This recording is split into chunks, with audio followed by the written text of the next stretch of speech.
நாம் தமிழர் கட்சி தலைமை ஒருங்கிணைப்பாளர் சீமான் அவர்கள் பார்த்தீங்கன்னா, பரந்தூர்ல எக்காரணம் கொண்டும் விமான நிலையம் அமைக்க விடமாட்டேன் அப்படின்னு செய்தியாளர்கள்ட்ட நேத்து தெளிவா பேசியிருக்காரு. எதற்கு பரந்தூர்ல விமான நிலையம் வேணும் அப்படின்னு சொல்லியிருக்காரு.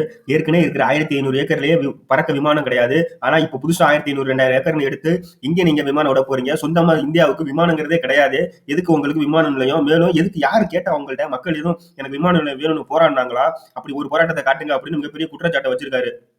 மக்கள் எதெல்லாம் வேணாம்னு போராடுறாங்கன்னா, எண்ணூர்ல மக்கள் எண்ணெய் பாதிக்கப்பட்ட பகுதியில எங்களுக்கு இந்த கம்பெனி இருக்கக்கூடாது அப்படின்னு போராடுறாங்க. அதுக்கு எந்த நடவடிக்கையும் எடுக்கல. அதே மாரி பார்த்தீங்கன்னா, பேருந்து ஓட்டுநர்கள் சங்கம் அவங்க பென்ஷன் வரலன்னு சொல்லிட்டு அவங்க போராடுறாங்க. செவிலியர்கள் ஒரு சைடு போராடுறாங்க. மக்கள் நல பணியாளர்கள் போராடுறாங்க. ஆசிரியர்கள் போராடுறாங்க. முக்கியமா விவசாயிகள் போராடுறாங்க. ஏன்னா விவசாயிகளுக்கு ஒரு அவங்களோட நெல்லு மழை பெஞ்சு அதை பாதுகாக்கிறதுக்கு கூட எந்த ஒரு நடவடிக்கையும் எடுக்க கிடையாது. அந்த அளவுக்கு ஒரு இடத்துலயும் போராட்டம் நடந்துட்டு இருக்கு. அதெல்லாம் கண்டுகொள்ளாத அரசு துறைமுகம் கட்டுறேன், அதை விட்டுட்டு அதானிக்கு துறைமுகம் கொடுக்கறதுலயும், இப்படி 8 வழிச்சாலை போடுறதுலயும் மட்டுமே மிக குறியா இருக்கு. விமான நிலையம் எதுக்கு கட்டுறாங்கன்னே தெரியல. இது மாதிரி பல அடுக்கடுக்கான விமர்சனங்களை அரசு மீது வச்சுக்கிட்டு வராரு சீமான் அவர்கள்.